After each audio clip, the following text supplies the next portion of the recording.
You ever have that one hobby you love, but never really pushed yourself in? For me, that's been Pokémon TCG. I've been a casual for years. I go to locals, I trade, I build decks that I think are cool, and then I lose. So I figured, enough is enough. I'm actually gonna try.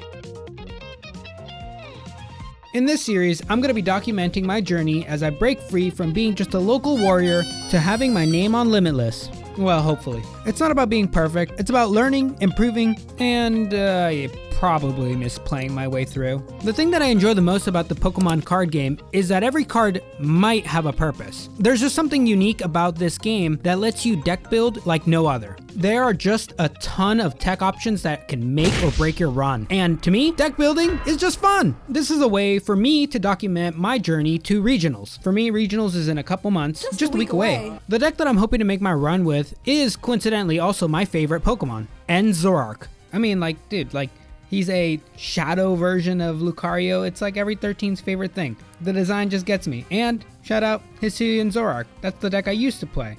It was fun. It was bad, but it was fun. Plus, trade is an amazing ability. I mean, who doesn't like to see more cards? I do. I like seeing cards. Apart from just looking cool, the sporting cast in the Zoroark deck is all of N's Pokemon, and N is the best character in all of Pokemon. I will fight you on that. He's just him. Watching better players take Zoroark to won Worlds and then the Milwaukee Regionals restocked my copium tanks and made me just realize I think I'm just bad. It's probably not the perfect pick, but it fits me. It's flexible, it lets you see more cards, Zoroark looks cool. What more can I ask?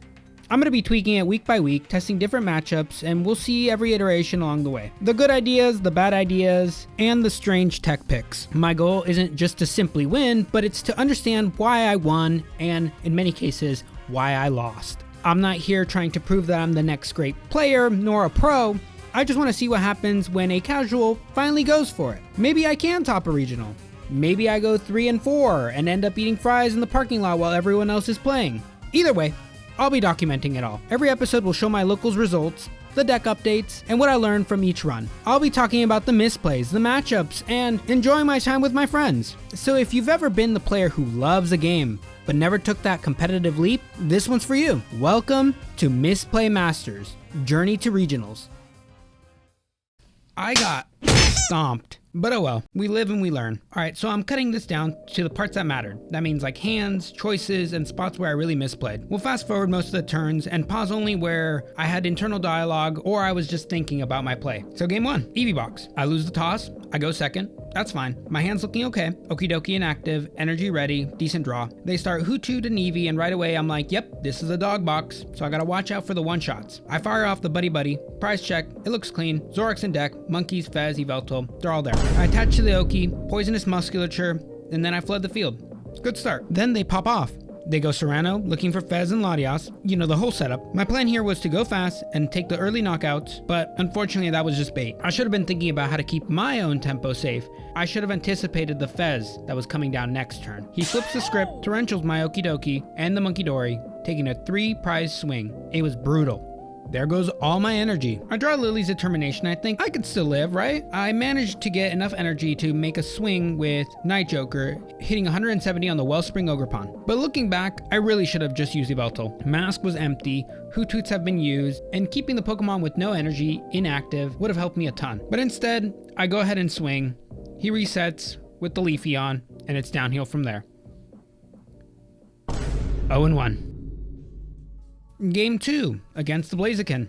Learning from my mistakes, this time I start with Yveltal. I buddy check. Yep, just one Zoroark is prized. I think a couple bosses. I attach the Prism to Yveltal. I set up the monkey and pass. He attaches and pass. Nice. I get a free turn. My next turn's a bit messy. I have trade, but I don't use it. I'm literally sitting on E-Switch, Stretcher, Nest Ball. No energies. Why didn't I trade? No idea. They swing 50 my way, and it's my turn. I draw Mochi.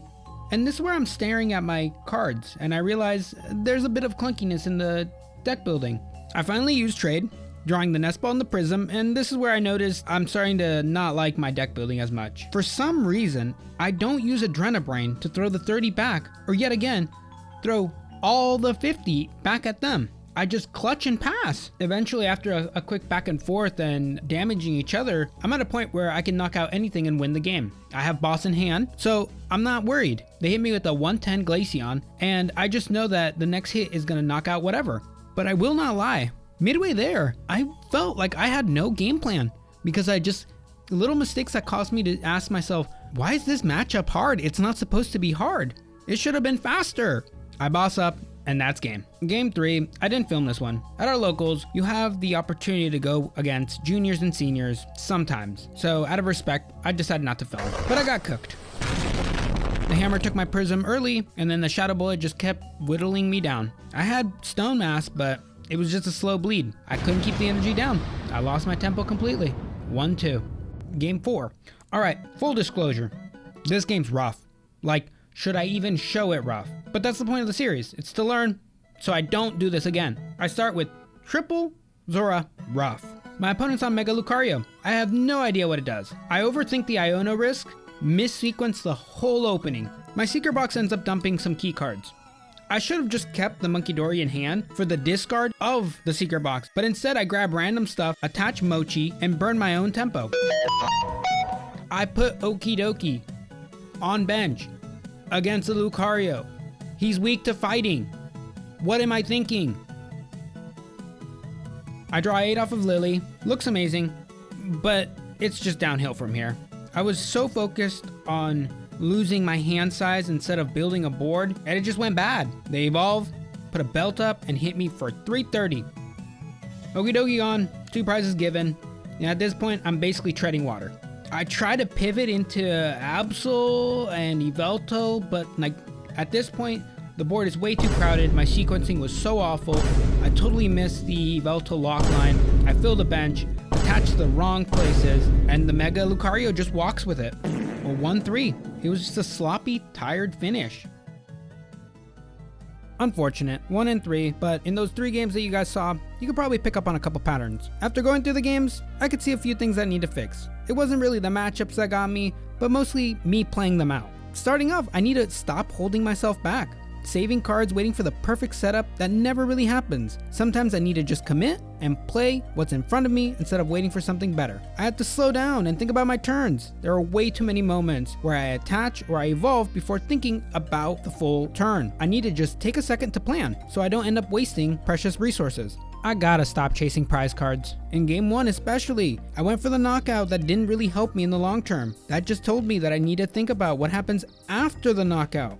You can only attach 1 energy per turn. They're sacred, so I need to be a lot more careful about where I put my energy. I threw energy wherever I thought it was convenient instead of where it mattered. Too often, I'm just overlooking the stall and pivot options. Yveltal's a good card, so why don't I use it more often? I also have to be mindful about my bench space. I was putting way too many things down that I didn't need, or holding cards that should have been discarded. I need to get into the mindset that if the card isn't helping me, then it's just taking up space. Game 4 also highlighted a big thing. I'm only human, but with practice, I can build a better mental fortitude.